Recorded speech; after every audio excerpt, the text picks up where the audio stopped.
In this video, we'll be talking about natal moon in Scorpio in the second house and what this placement means for you if you have it in your chart. So with that being said, the moon shows emotional needs and how we find security in the world.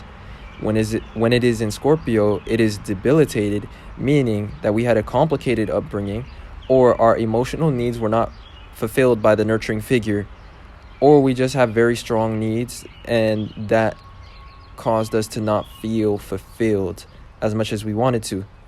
So when the moon in Scorpio is in the second house, which is about self-worth and also resources or financial stability, this can be about needing to be convinced of your worth because within your upbringing you were not given a healthy self-esteem. Or also it could be about needing resources and needing to control the dynamic of your possessions and of your finances because you may not have been given what you needed materially as a child. And generally speaking, since the moon in Scorpio is in the second house, which is about finances and resources, these people have like an insatiable need to accumulate resources. And this comes from some sort of wound to their self-esteem or to their self-worth because of something that was not, because it was something that was not fulfilled in their upbringing. So a lot of times these people's emotionally driven actions or their subconscious actions will be driven or influenced by this need to be convinced of their self-worth. So if you have somebody like this in your life and you're watching for them and you are trying to understand, more about them, something that you may experience in your relationship to them is sometimes manipulative or toxic subconscious decisions that they make or ways of relating, but often it comes from an unhealthy self-esteem or this need to be validated for their self-worth, but they feel like they're not worthy. Now, secondly, when you have the moon in Scorpio in the second house, this indicates that you are very attached to your possessions because Scorpio is a fixed water sign, which is about a constant way of feeling.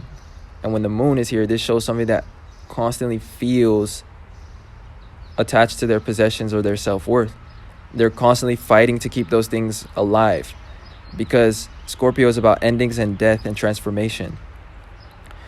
And when you have a debilitated moon in the second house, this means that you have a debilitated approach to finances and stability. And to me, how I'm picking that up is, for the most part, these people will experience this feeling of like difficulty organizing or controlling or upholding their financial situation at times. Or it feels like they're constantly preventing it from ending. Sometimes they could have learned subconsciously a relationship to money that makes it so that for them, they perceive money as something that's very difficult to come by, or that requires a lot of their energy or self-sacrifice in order to acquire. So sometimes, even if they have like a high-paying job, they could be working an unideal schedule or like unideal quality of work. Like they could be overworking themselves, so it always feels like they're preventing their financial situation from ending. And also it can show that debt has an influence into their finances in a strong sense, because Scorpio is about interpersonal forms of finance, and it's about strings attached, because it's having to do with the resources or the influence of others too, and how we influence others or control others. It's all about power struggles and dynamics. So it's either our power or the power that others have on us. So for the most part, these people will have an influence of external circumstances into their financial situation. And then a lot of times that can manifest in the third dimension or on Earth, basically, as debt, because that's what external circumstances kind of means when it is in the context of finances in astrology.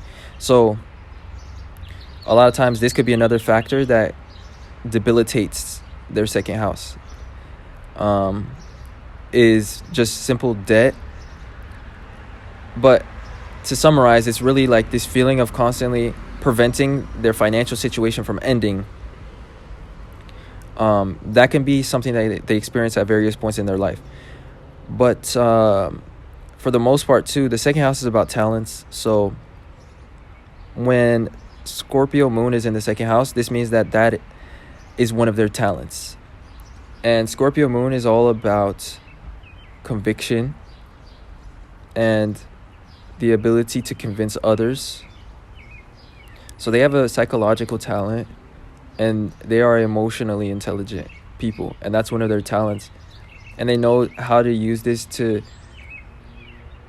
sway power dynamics in their favor. And for the most part, when it comes to struggles over resources, these people will always have the upper hand, just because the moon being in the second house is actually exalted.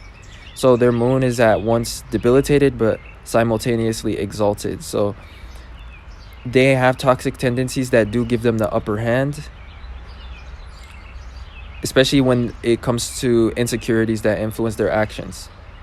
But they also have a tendency to struggle with themes of self-worth.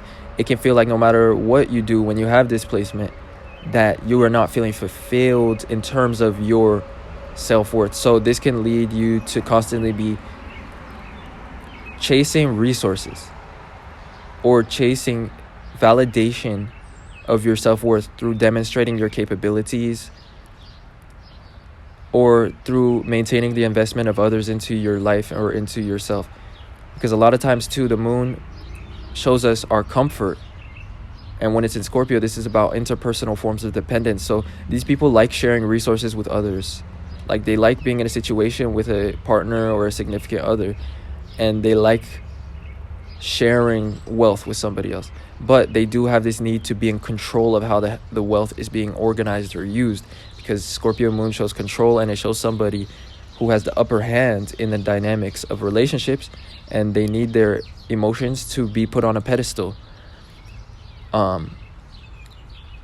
And also they cannot be gaslighted. They can't change their mind or how they feel because their emotions are fixed. So anyways, these people have very fixed values that cannot be changed because the second house is about values. So with that being said, that basically summarizes what I wanted to talk about for this placement. So with that being said, I hope that you guys enjoyed and that this was insightful. If you did, then don't forget to leave a like and subscribe to this channel if you'd like to see more content. And if you'd like a personalized natal chart reading where I go over each of your placements in a video format, then check the link in the description to my Patreon, where I do a free natal chart reading for each of my Jupiter tier patrons. And for my moon tier patrons, I offer a 50% discount on natal chart readings. Also, I have an email in the description if you'd like to contact me that way and book a reading. So definitely check those out if that interests you. And other than that, I will talk to you guys sometime soon in another video. Thanks for watching.